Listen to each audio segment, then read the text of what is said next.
Hello student, कैसे हैं आप सब। एक बार पुनः आप सभी का आपके अपने ही चैनल शिव कोचिंग क्लासेस पर स्वागत है।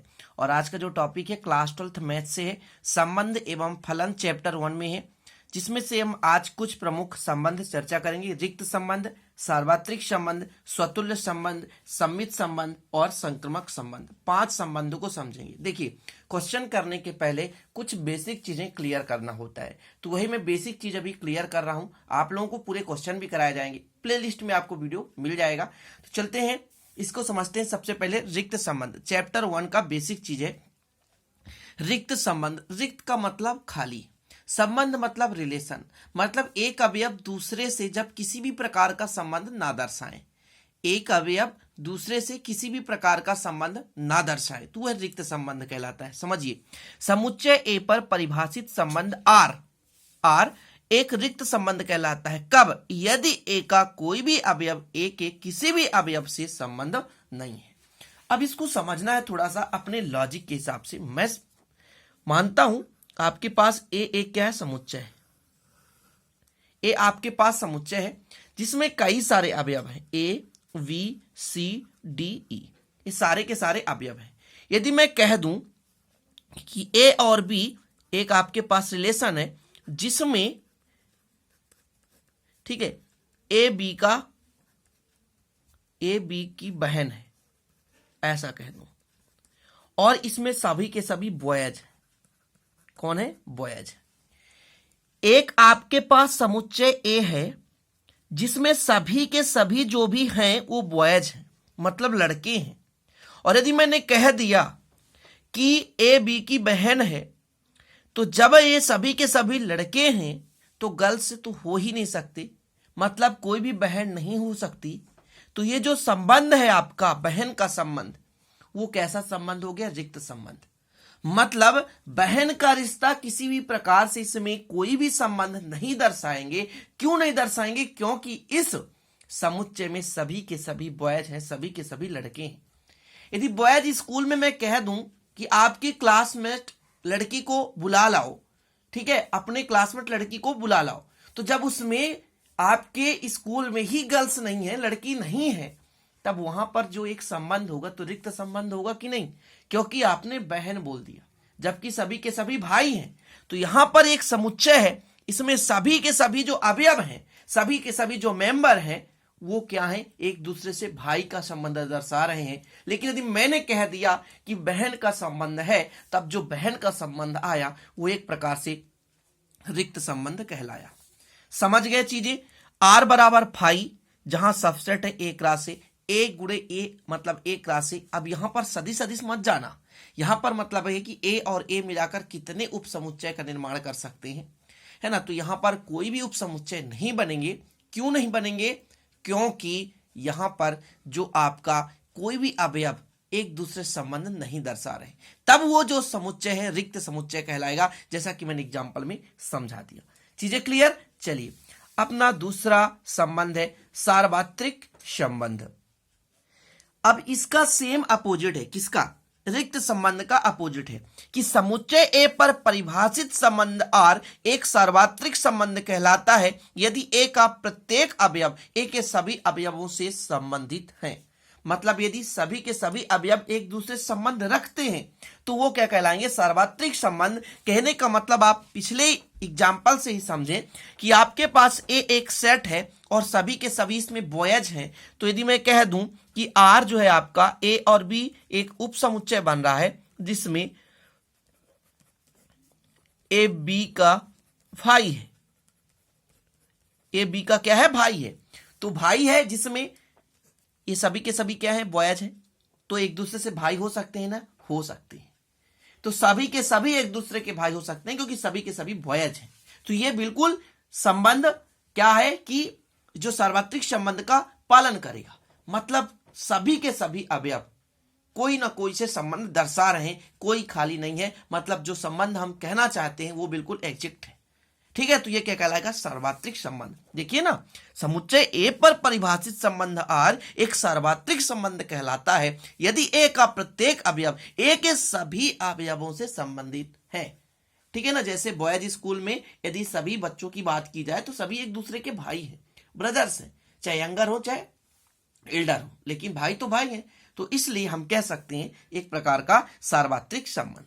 अब चलते हैं स्वतुल्य संबंध। देखिए एक क्वेश्चन आता है तुल्यता संबंध के लिए, जिस तुल्यता संबंध में हमको सिद्ध करना होता है स्वतुल्य, संक्रमक और सम्मित, तीन चीजें हमें सिद्ध करना होता है। तो स्वतुल्य समझ लें, सम्मित समझ लें और संक्रमक समझ लें, तब आपको तुल्यता संबंध यूं आसानी से बन जाएगा। तो देखिए स्वतुल्य की परिभाषा समझे। यदि किसी समुच्चय ए में कोई संबंध आर इस प्रकार हो कि ए का प्रत्येक अवयव स्वयं से आर द्वारा संबंधित हो तो आर स्वतुल्य संबंध कहलाता है। स्वयं से, दुनिया का कोई भी ऐसा अवयव न हो जो स्वयं से ना मेल खाए। कोई भी वस्तु उठा लो, कोई भी व्यक्ति उठा लो, कोई जानवर उठा लो, स्वयं से तो बिल्कुल स्वतुल्य होगा ही। समझिए क्यों? क्योंकि स्वयं का स्वयं से, अब इसमें क्या समझने की बात है भाई, बिल्कुल ऑलरेडी दो है तो दो से संबंध होगा, दो तो दो ही जैसे रहेगा। एक गाय है, उसी का हम प्रतिलिपि बनाए तो उसी प्रकार सिमिलर रहेगा, मतलब सेम है।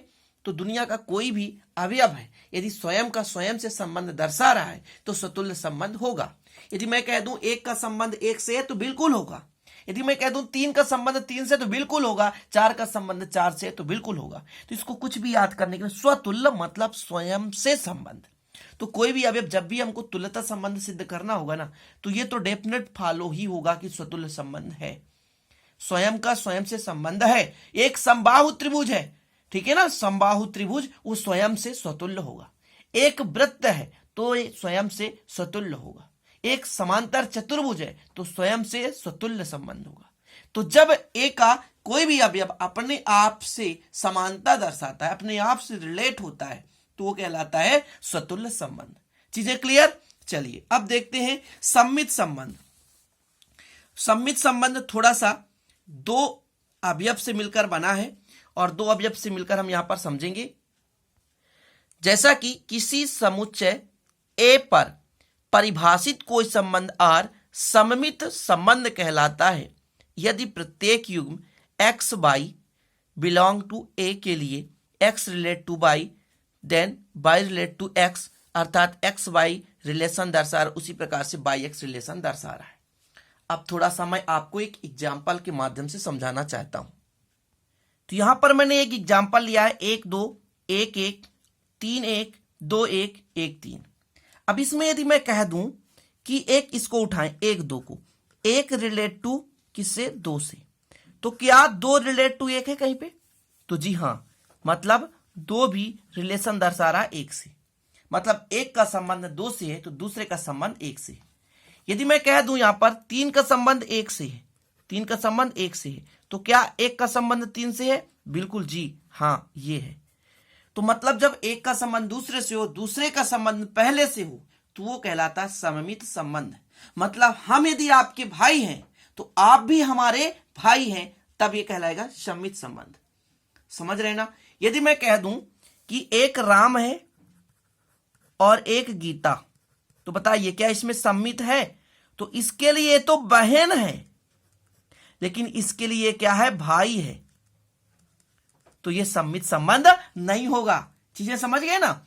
यदि मैं कह दूं राम है और श्याम, राम और श्याम, इनके बीच आप बताएं, इनके बीच आप समझ जाएंगे कि राम का श्याम कौन है? यदि भाई है तो श्याम का जो राम है वो भी क्या हो सकता है? भाई है। तब ये कौन सा संबंध है? सम्मित संबंध है। कौन सा संबंध है? सममित संबंध है। मतलब जो हम आपके हैं वही आप हमारे हैं, तो सम्मित संबंध। दो के बीच में रिलेट हो रहा है। यहां पे सम्मित में दो के बीच रिलेट हो रहा है कि जो आप हमारे हैं वही हम आपके हैं, तो यहां पर जो संबंध आ रहा है वो सम्मित संबंध आ रहा है। चीजें क्लियर? आशा करता हूं कि समझ में आ रहा होगा ये चीज मैं क्या करा रहा हूं।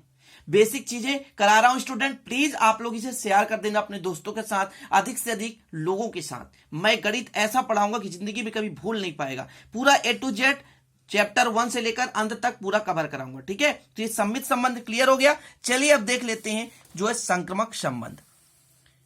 ये संक्रमक संबंध देखिए, जो स्वतुल्य था वो सिंगल के लिए था, जो सम्मित था वो दो के लिए है, और जो संक्रमक है, संक्रमक मतलब फैलना, तो संक्रमक मतलब फैलना, मतलब 2 से 3 फैल चुका है, तो 3 लोगों के बीच ये संबंध हम दर्शाएंगे।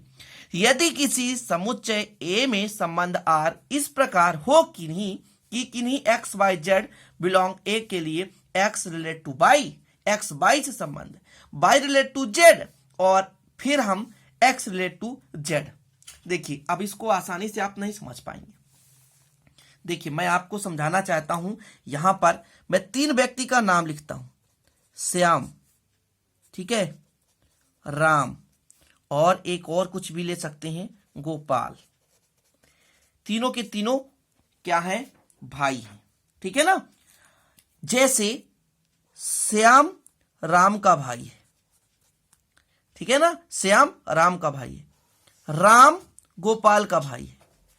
मतलब ये एक्स था, वाई था, ये जेड था। एक्स रिलेट टू वाई और वाई रिलेशन किससे दर्शाता था? जेड से। तब मैं कह सकता हूं कि श्याम राम का भाई है, राम गोपाल का भाई है। तब मैं कह सकता हूं कि श्याम जो है वो किसका भाई होगा?